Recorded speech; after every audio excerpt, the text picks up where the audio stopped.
अस्सलाम वालेकुम गाइस, उम्मीद करता हूँ कि आप सब खैरियत से होंगे। आज का जो हमारा टॉपिक है वो है इंटरजेक्शन और लेसन नंबर है 8।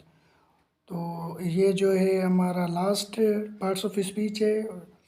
और इससे पहले जितनी भी मैंने वीडियोस अपलोड की हैं उसमें मैंने सारी जो है ना पार्ट्स ऑफ स्पीच से डिफाइन की हैं विथ सुइटेबल एग्जांपल के साथ।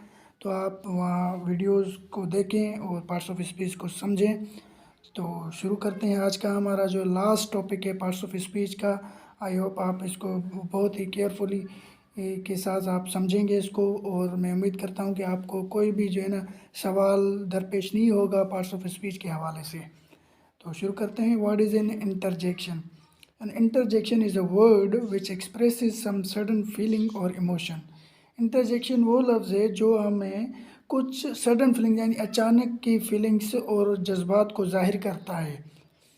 जैसे अलास, हुर्रा, ओ, ईटीसी, ये जो है इसकी जो ये जितने भी होते हैं इंटरजेक्शन, ये जो फीलिंग सडन फीलिंग जो अचानक जो हमें फीलिंग्स ज़ाहिर होती है ना, हमारे अंदर कुछ चीज़ लग जाती है, जिस किसी चीज़ से हर्ट होते हैं तो अचानक से हमारे अंदर जो है सडन फीलिंग्स से अचानक की आवाज़ निकलती है।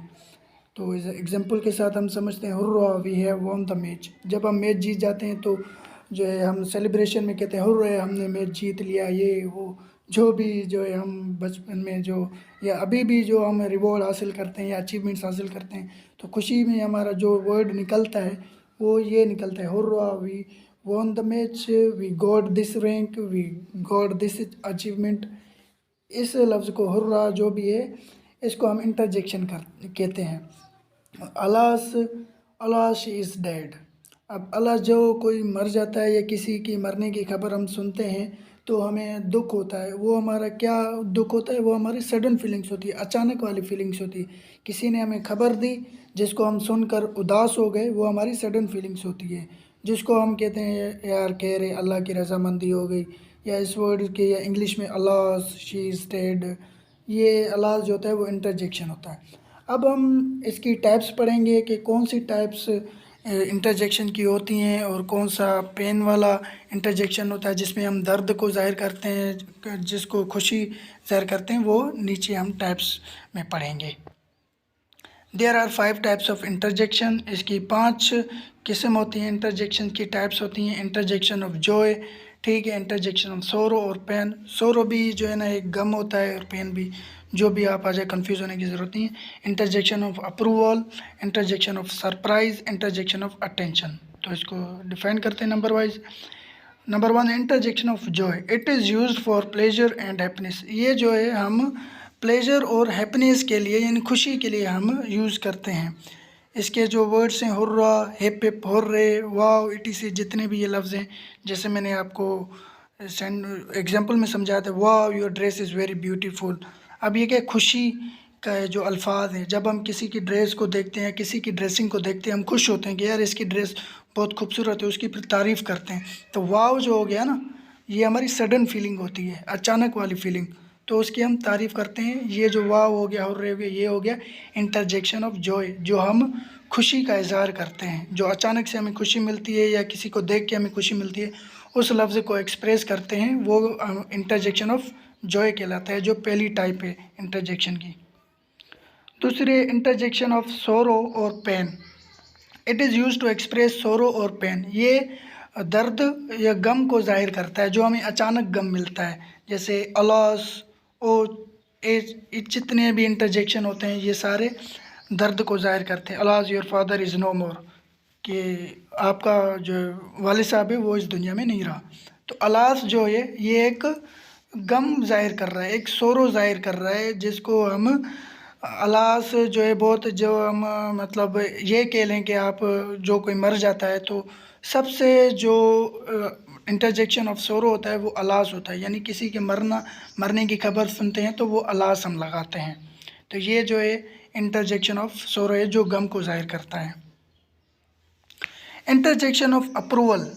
अब it is use to show the action which is approved, यानी ये जो है एक्शन को शो करता है जो अप्रूव किया जाता है, जो अप्रूव हुआ होता है।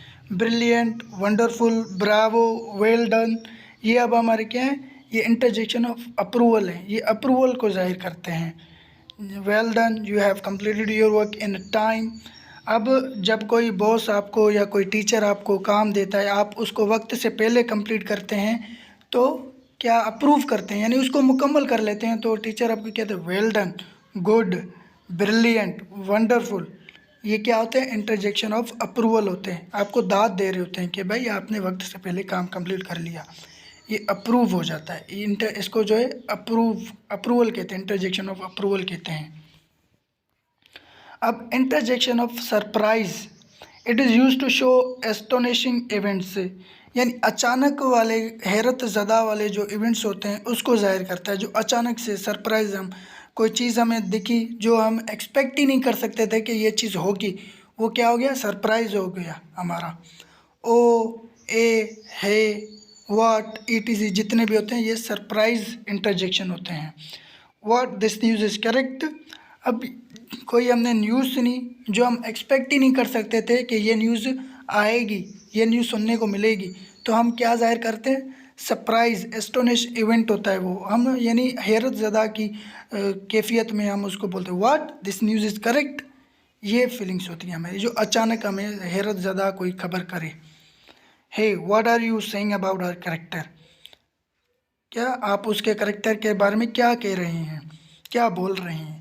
अब यानी आपको पता है कि एक शख्स का करेक्टर अच्छा है, अगर दूसरा शख्स आके आपको जो है उस शख्स के बारे में करेक्टर बताता है कि यार इसका करेक्टर गलत है या इसका करेक्टर सही नहीं है, फिर आप क्या सरप्राइज में यानी हैरत ज़दा की कैफियत में होके कहते हैं what are you saying about her character, यानी आप क्या बोल रहे हैं उसके करेक्टर के बारे में। आप यानी आप हैरान हैं, जो उस शख्स ने उस शख्स के बारे में बोला, यानी आपके दोस्त के बारे में बोला वो गलत है, फिर आप वो सुन के हैरान हो जाते हैं, फिर उसको आप बोलते हैं hey what are you saying about her character, यानी सरप्राइज। हे जो हो गया इंटरजेक्शन ऑफ सरप्राइज हो गया। Last one, interjection of attention, it is use to draw the attention of somebody, यानी ये किसी की अटेंशन को खींचने के लिए हम यूज़ करते हैं। Listen, look, behold, ETC। अब listen, it is wrong which you are going to do, यानी अब किसी की अटेंशन हमें खींचनी हो, किसी को यानी अपने तरफ जो है ना मुतवज्जा करना हो, तो हम क्या कहते हैं? लिसन, वो फिर हमारे तरफ मुतवज्जा हो जाता है, फिर हम उसको बोलते हैं जो भी हम उसके बारे में बोल रहे होते हैं या उसके बारे में सुनना होता है, या वो जो काम करने वाला होता है वो गलत होता है, फिर उसकी अटेंशन खींचने के लिए, उसको अपनी तरफ मुतवज्जा करने के लिए उसको हम बोलते हैं कि यार ये गलत है जो आप करने वाले हो। लेसन, यानी वो फुली आपकी तरफ मुतवज्जा होता है। Look, this teacher is very strict, यानी जैसे स्कूल में सब ने जो है ना शरारतें की होंगी अपनी टीचर के साथ, ऑब्वियसली सब ने की होंगी, ये जो है बहुत ही ब्यूटीफुल जो है मेमोरी होती है इंटायर द लाइफ, जो आपको हमेशा के लिए याद रहता है। एज मैंने भी अपने टीचरों के साथ बहुत हंसी मजाक किए थे, शरारतें भी की थी, ठीक है। जैसे ग्रुप होता है बच्चों का, वो शरारत करने वाले होते हैं या किसी टीचर को गिफ्ट देने वाले होते हैं, वो टीचर स्ट्रिक्ट होता है, वो यानी सख्त होता है, तो उसकी अटेंशन खींचते हैं लड़के की, यार लोग देखो ये जो आप कर रहे हो ये सही नहीं है, वो टीचर बहुत स्ट्रिक्ट है। Look, this teacher is very strict, देखो वो टीचर बहुत सख्त है, यानी उसकी आपने अटेंशन खींची, उसको अपनी तरफ मुतवज्जा किया, फिर आपने उसको अपनी फीलिंग्स बताई, आपने उसको बात बताई जो आप उसको बताने वाले हो। तो ये सारा जो है ये इंटरजेक्शन है। आई होप आपको समझ में आ गया होगा कि इंटरजेक्शन ऑफ अटेंशन कहाँ यूज़ होता है और क्यों यूज़ करते हैं, जॉय कैसे यूज़ करते हैं, हैप्पीनेस को क्या कहते हैं, जब हम किसी को अपना जो है गम जाहिर कर रहे हैं तो वो कौन सी टाइप्स होती है। तो होपफुली आपका जो ये मेरा पार्ट्स ऑफ स्पीच का लास्ट लेक्चर था। अगले लेक्चर में जो है मैं आपको टेंसेस वगैरह सिखाऊंगा या मज़ीद ग्रामर के बारे में सिखाऊंगा। तो अगर आपने हमारा चैनल सब्सक्राइब नहीं किया तो सब्सक्राइब करें यार, इसमें जो है मैं आपकी इंग्लिश इम्प्रूव करने में मदद दूंगा और आपको भी मदद मिलेगी कि आप इंग्लिश बोल भी सकेंगे और आप ग्रामर में जितनी आप ग्रामर मिस्टेक करते हैं उसको आप सुधार भी सकते हैं। तो बहुत सारा अपना ख्याल रखें और मुझे अपनी दुआओं में याद करें। मिलते हैं अगली वीडियो में। अल्लाह हाफिज़।